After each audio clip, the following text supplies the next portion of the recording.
Selam aleikum o gjendëruar, Allah ju shpërblet në të mira për punën që po bëni, pasi që kemi përfituar shumë nga ligjëratat e juaja, e sidomos në tefsir, kemi përfituar shumë. Gjatë tefsirit të ajeteve të para të surës Nisa, e ndëgjova përgjegjësinë dhe shpërblimin për kujdesin e jetimit. Pyetja ime është, nëse në një familje jo muslimane ka jetima dhe ne e kemi mundësinë ndonjëherë të bëjmë diçka për ata, a është e njëjtë shpërblimi edhe për këta jetima që familjet nuk i kanë musliman, Allahu i ruaj nga çdo e keqe. Wa alaikum assalam wa rahmatullahi wa barakatuh.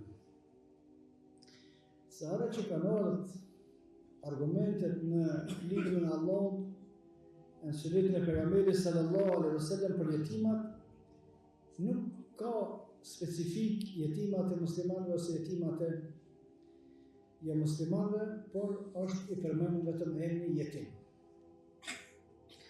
Dhe jetim për më konë duhet më konë para se me hinë moshën madhore, edhe mos me pas një prind ose të dy prind.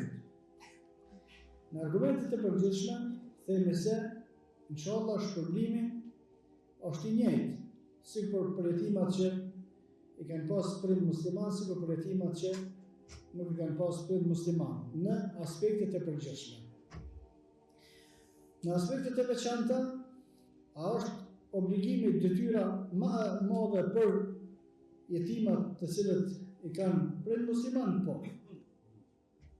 Është për shkak të respektit për prind të tyre, për shkak të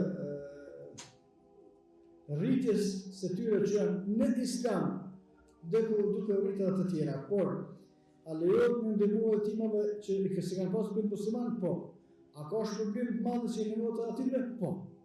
Kushdo që e ndihmon jetimin, në hadithe ka ardhur pa përcaktuar, edhe në ajete ka ardhur pa përcaktuar, fëmijët që i kanë pas prind musliman ose musliman, kjo nuk është e përcaktuar. Kushdo që e ndihmon jetimin, keq çfarë ke, e ka shpërblimin te Allahu subhanahu wa taala.